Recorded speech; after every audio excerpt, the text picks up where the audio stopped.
Well, time now for the morning stir. As the sun rises and the city awakens, many of us are drawn to the familiar golden arches for a quick breakfast fix. But today, we're diving deep into McDonald's as you've never seen it before. We're peeling back the layers and revealing some hidden truths. You lot think you know fast food? Think you can handle a cheeky McMuffin after a night on the piss? Think again. There's more to that McMuffin than meets the eye. We're going right into the heart of the kitchen, ripping apart the menu, and trust me, some of you lot are going to lose your bloody minds. The hustle and bustle behind the counter hides some surprising secrets. This morning, we're revealing the secrets to some of your favorite menu items.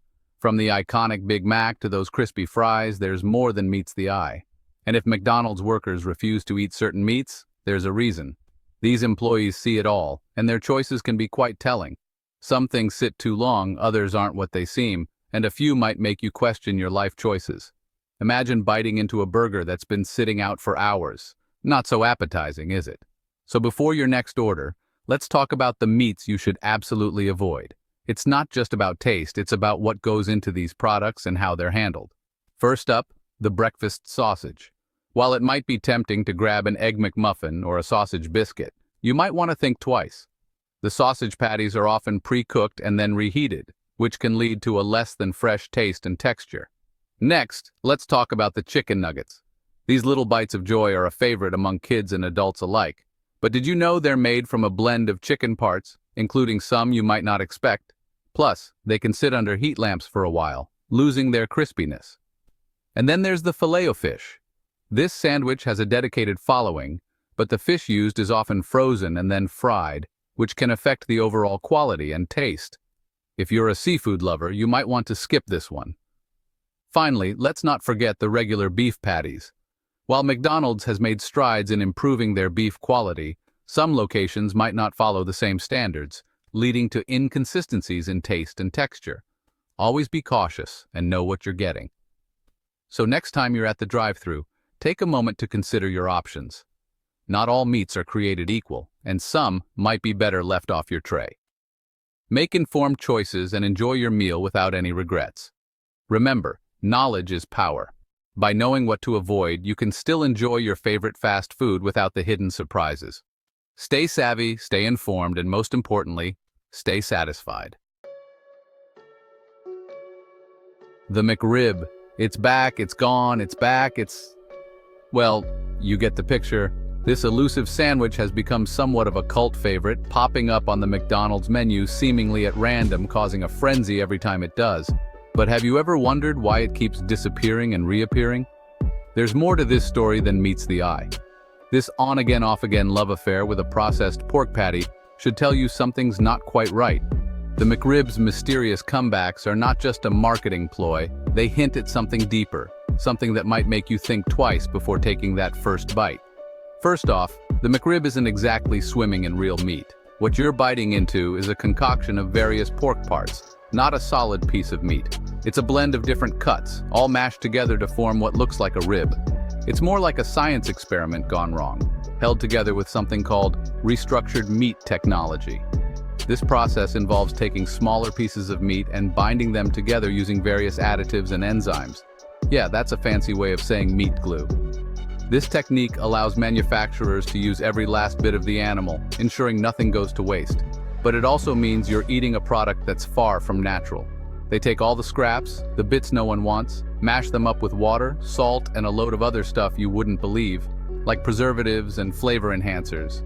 This mixture is then shaped into that familiar rib-like form, and then molded into that rib-like shape. The result is a product that looks appealing but is far from what you'd expect when you think of ribs. And don't even get me started on azotocarbonamide. This chemical is used in the production of foamed plastics and is also found in the McRib. It's an additive that helps improve the texture of the bun, but it's not something you'd want in your food. Look it up, you'll be shocked. This substance has been linked to various health concerns, and its presence in a food item is enough to make anyone think twice. So next time you see the McRib making its grand return, remember the dirty little secrets that lie beneath its saucy exterior. It's a comeback story with a twist, one that might make you reconsider your fast food choices. Ah, the McNugget, a childhood favorite, right? Well, prepare to have your childhood ruined. You think these little golden nuggets are made from what, actual chicken breast? Get a grip. We're talking maybe 40% chicken if you're lucky. And the rest? Oh, just a delightful concoction of skin, fat, and something lovingly referred to as pink slime. Yeah, pink slime. It's basically mechanically separated chicken, which is a nice way of saying they scrape every last bit of meat off the bone, leaving a paste that's then bleached and treated to make it palatable. And then they deep fry it. Twice. Still loving it? You think you're being healthy, ordering fish, right? Wrong. The Filet-O-Fish is a masterclass in deception. First off, that fish has been sitting in a freezer longer than your nan's Christmas cake. By the time it hits the fryer, it's drier than a popcorn fart. And speaking of the fryer, that oil? Yeah, it's not exactly fresh. They filter it, sure, but it's used over and over again, which means your fish ends up tasting like everything else that's been cooked in there. And the cheese? Don't get me started. Half a slice? Seriously? It's an insult to cheese lovers everywhere. Grilled chicken, more like chemically enhanced and oversalted. Grilled chicken, they call it. More like chemically enhanced and oversalted. Look, I'm all for a bit of seasoning, but this is ridiculous. They inject that chicken with so much sodium, it could raise the dead. And don't even get me started on the grill marks. Those are painted on you, Muppets. They take perfectly good chicken, soak it in a chemical bath to make it plump and juicy, and then slap it on a flat-top grill. Grilled chicken, my arse. Sausage patty, the mystery meat that time forgot. What's in a sausage patty? Good question. I've worked in some dodgy kitchens in my time, but even I wouldn't touch those things with a 10-foot pole. They sit there under the heat lamp for hours, slowly drying out and developing a rather unpleasant crust. And the preservatives? Don't even get me started. They use enough chemicals in those things to embalm a small elephant. Oh, and that steaming trick they do? Yeah, that's just to mask the fact that the patty is drier than Gandhi's flip-flop. Regular beef patty, more filler than thriller. The cornerstone of the McDonald's empire, the humble beef patty. Or should I say the not-so-humble beef patty, because what you're getting isn't exactly 100% pure beef. Oh no, there's a whole lot of other stuff going on in there. We're talking fillers, binders, and enough salt to make a sailor blush. And the reheating process? Don't even get me started. They cook those patties in bulk, then let them sit under the heat lamp until someone orders a burger. By that point, they're drier than a nun's nasty. McChicken, the chicken sandwich that's all bun and no bite. The McChicken. It's cheap, it's cheerful, and it's about as satisfying as a wet paper bag. The chicken patty is so thin, you can practically see through it. And the meat itself? Well, let's just say it's had a hard life. It's been mechanically separated, reformed, and pumped full of so much water, it's a wonder it doesn't dissolve on contact. And the mayo? That's just there to mask the taste of disappointment. Outro. Think before you bite, the truth about McDonald's meat.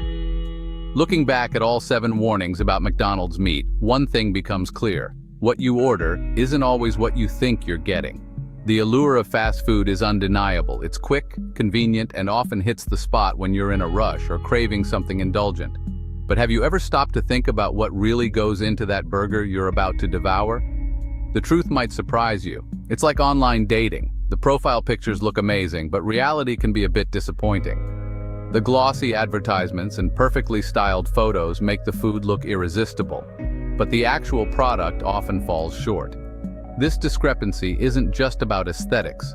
It extends to the quality and source of the ingredients used.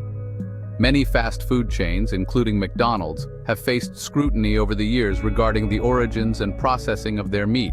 So next time you're craving a Big Mac, just remember what goes into it.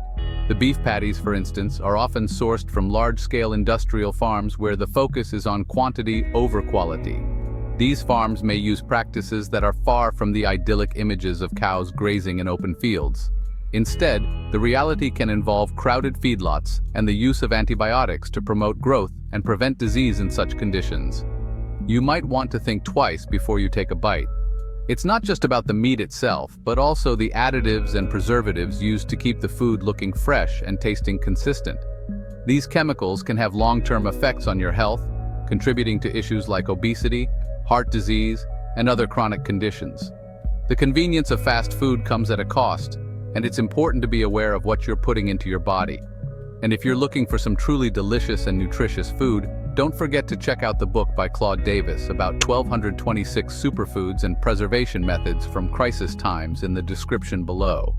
This book offers a wealth of information on how to incorporate nutrient-dense foods into your diet and preserve them for long-term use. It's a great resource for anyone looking to make healthier choices and take control of their nutrition. So, the next time you're tempted by the golden arches, remember that there are better options out there for your health and well-being.